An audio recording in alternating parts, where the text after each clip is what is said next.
Hello बच्चों, आज हम लोग क्लास 6 में जो सेकंड चैप्टर साइंस में हम लोगों ने शुरू किया था, उस सेकंड चैप्टर का नाम था आपको कंपोनेंट ऑफ फूड। उसका हम लोग लेक्चर नंबर 7 लेकर के आज आए हैं। आज हम लोग इस लेसन में क्या पढ़ने वाले हैं, तो आज हम लोग पढ़ने वाले हैं बैलेंस डाइट के बारे में। कल हम लोगों ने रफेज और डाइटरी फाइबर और वाटर के बारे में पढ़ा था। मैंने बताया था कि रफेज जो है, रेशा जो है, आपके शरीर के लिए कितना ज़रूरी है, क्योंकि आप जो भोजन करते हैं अगर उसमें रेशा मौजूद है तो वो रेशा आपके शरीर के अंदर जाता है तो आपके डाइजेस्टिव सिस्टम को क्लीन कर देता है, आपके डाइजेशन को काफ़ी हेल्प करता है। और पानी भी ज़रूरी है। मैंने बताया था आपके शरीर का 70 से 75 हिस्सा भाग जो है वो पानी है।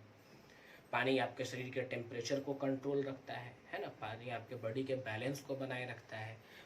पानी जो है आपके शरीर से जो टॉक्सिक चीज़ें हैं, जो बेकार चीज़ें हैं, उसको बाहर निकालने में मदद करता है, पसीने के रूप में, पेशाब के रूप में, है ना। तो आज हम लोग पढ़ने वाले हैं बैलेंस डाइट क्या है। बैलेंस डाइट को हिंदी में हम लोग संतुलित आहार कहते हैं, संतुलित भोजन कहते हैं। इसका मतलब क्या है? इसका मतलब है कि बहुत अच्छा खाना नहीं। अब जैसे कि आप बहुत चिकन खा रहे हैं, मटन खा रहे हैं, मछली खा रहे हैं, तो ये सारी चीज़ें बैलेंस डाइट में नहीं आती हैं। बैलेंस डाइट कहते किसको? तो आप जानते हैं कि आपके शरीर को बहुत सारे न्यूट्रिएंट्स की ज़रूरत होती है। मतलब आपके शरीर को कार्बोहाइड्रेट चाहिए, आपके शरीर को फैट चाहिए, आपके शरीर को विटामिन्स चाहिए, बहुत तरह के विटामिन्स चाहिए, आपके शरीर को प्रोटीन्स चाहिए, आपके शरीर को मिनरल्स चाहिए, आपके शरीर को फाइबर चाहिए।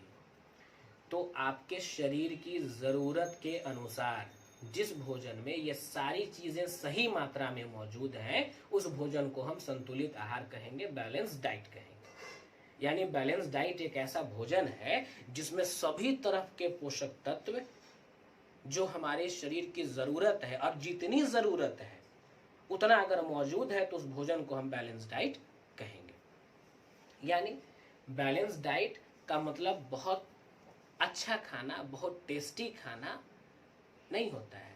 बैलेंस डाइट का मतलब वो खाना है जिसमें हमारे शरीर के न्यूट्रिएंट्स की सारी ज़रूरतें पूरी हो जाएं, उसे हम बैलेंस डाइट कहते हैं। देखते हैं किताबी भाषा क्या कहती है।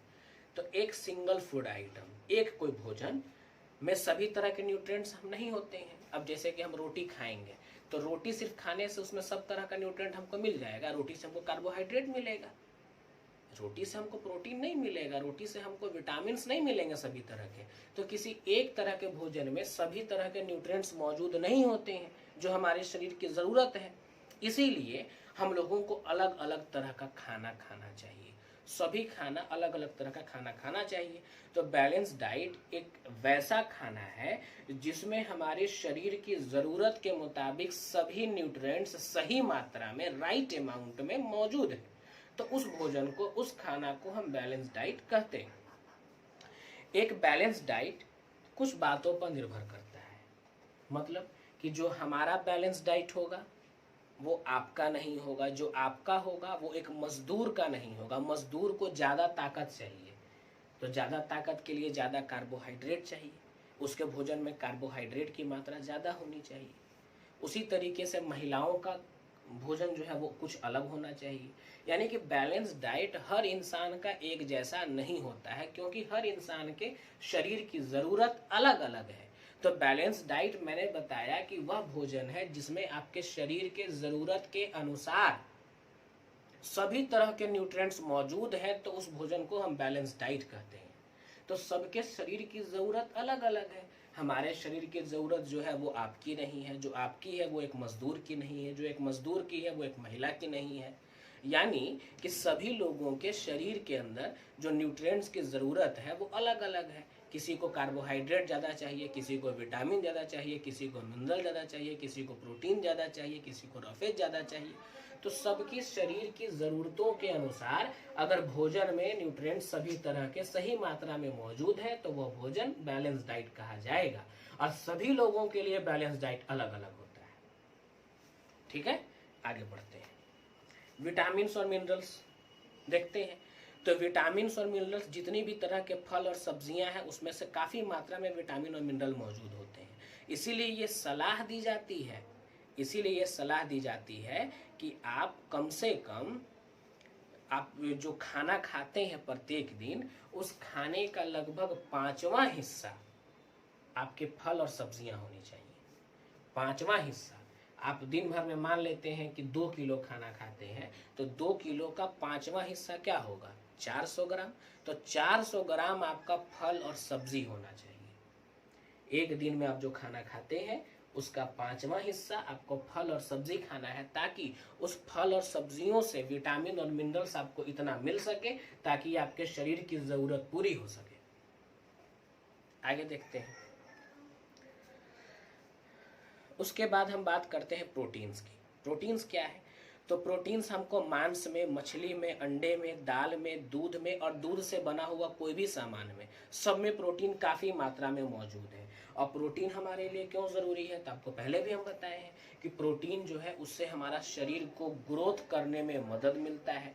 प्रोटीन से हमारे शरीर के अंदर जो डैमेज्ड सेल हैं, जो वर्न आउट टिश्यूज़ हैं, सेल हैं, डैमेज्ड पार्ट को ये रिपेयर करता है। कौन? प्रोटीन्स। आगे देखते हैं। उसके बाद फैट्स हैं। फैट क्या है? तो जितने भी तरह के ऑयल्स हैं, तेल जितने भी तरह के हैं, घी है, तेल है, जितने भी तरह के ड्राई फ्रूट्स हैं, उन सभी में आपको काफ़ी मात्रा में फैट मौजूद है। और फैट भी आपके शरीर की ज़रूरत है। फैट जो है आपके शरीर को गर्म रखता है, फैट भी एनर्जी देता है। और फैट कभी कभी आप ज़्यादा अगर ले लेते हैं तो वो आपके स्किन के नीचे जमा होने लगता है, जिससे आपका मोटापा बढ़ने लगता है ना। तो आपके शरीर के अंदर बहुत सारी ज़रूरतें हैं, उन ज़रूरतों को ये सारी चीज़ें पूरी करती है। तो जिस भोजन में ये सारी चीज़ें आपके शरीर की ज़रूरत के अनुसार सही मात्रा में मौजूद हैं, उस भोजन को हम बैलेंस डाइट कहते हैं। और बैलेंस डाइट सबका अलग अलग होता है, क्योंकि सबके शरीर की ज़रूरतें जो है वो अलग अलग हैं। किसी को कार्बोहाइड्रेट ज़्यादा चाहिए, किसी को फैट ज़्यादा चाहिए, किसी को विटामिन ज़्यादा चाहिए, किसी को प्रोटीन ज़्यादा चाहिए, किसी को मिनरल ज़्यादा चाहिए। तो सारे लोगों के शरीर की बनावट और काम अलग अलग है, इसीलिए सारे लोगों को अलग अलग न्यूट्रिएंट्स की ज़रूरत होती है। इसीलिए सभी का बैलेंस डाइट एक दूसरे से अलग होता है। हमारा बैलेंस डाइट कुछ होगा, आपका बैलेंस डाइट कुछ होगा, आपकी मम्मी का बैलेंस डाइट कुछ होगा, आपके दादाजी का बैलेंस डाइट कुछ होगा, एक मेहनत कश जो मजदूर है उसका बैलेंस डाइट कुछ और होगा। यानी सभी लोगों का बैलेंस डाइट अलग अलग होता है। तो आपने देख लिया कि किस तरीके से हमारे शरीर की ज़रूरतों को पूरा करती है ये। फैट और विटामिन हमको चाहिए, फैट चाहिए, कार्बोहाइड्रेट चाहिए, उसके बाद हमको प्रोटीन्स चाहिए, विटामिन और मिनरल चाहिए। कहाँ से मिलता है ये भी मैंने बता दिया। अब अगला टॉपिक है आपको कार्बोहाइड्रेट। कार्बोहाइड्रेट क्या है? तो कार्बोहाइड्रेट 2 तरह का होता है, एक शुगर और एक स्टार्च। शुगर को हम सिंपल कार्बोहाइड्रेट बोलते हैं और स्टार्च को हम कॉम्प्लेक्स कार्बोहाइड्रेट बोलते हैं। शुगर से हमें तुरंत ताकत मिलती है और स्टार्च से हमें ताकत मिलने में थोड़ा वक्त लगता है, वो स्लो प्रोसेस से एनर्जी देती है।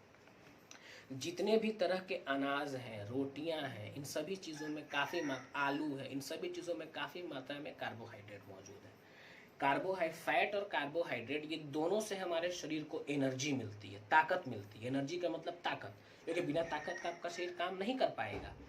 आपके शरीर अब सुबह उठने से लेकर के रात सोने तक आप बहुत तरह के काम करते हैं। इन सभी को कामों को करने के लिए आपको ताकत की ज़रूरत होती है। तो वो जो ताकत है वो आपको कहाँ से मिलती है? तो वो ताकत आपके भोजन में मौजूद कार्बोहाइड्रेट और फैट से मिलती है। तो आप जो भोजन करते हैं तो आपके भोजन में कार्बो और हाइड्रेट और फैट होना ज़रूरी है, क्योंकि कार्बोहाइड्रेट और अगर फैट होगा तो आपको ताकत मिलेगी, और ताकत मिलेगी तो आपको कोई भी काम करने में काफ़ी मदद मिलती है। आगे देखते हैं। But eating too much of this can lead to an increase in body weight. लेकिन एक समस्या भी है। मैंने बताया कि अगर कार्बोहाइड्रेट या फैट का सेवन आप ज़्यादा इस्तेमाल करते हैं, आपके भोजन में ज़्यादा कार्बोहाइड्रेट और फैट मौजूद है, तो इससे भी आपको नुकसान है, क्योंकि वो एक्स्ट्रा जो फैट है आपके शरीर में, आपके चमड़े के नीचे जमा हो जाता है और धीरे धीरे आपका शरीर जो है वो मोटापा में बदलने लगता है। और जब मोटापा में बदलने लगता है तो उस स्थिति को, जब आप मोटे हो जाते हैं, उसको ओबेसिटी कहा जाता है। और ओबेसिटी अगर हो जाता है तो आपको बहुत तरह की बीमारियां हो सकती हैं। जैसे कि आपको हार्ट का प्रॉब्लम हो सकता है, आपको डायबिटीज़ हो सकती है। डायबिटीज़ शुगर को बोला जाता है, बहुत सारे लोगों को शुगर होता है। तो इसीलिए आप अपने भोजन में कार्बोहाइड्रेट और फैट उतना ही आप यूज़ करेंगे जितना आपके शरीर की ज़रूरत है। ठीक है, आज यहीं तक, दैट्स ऑल।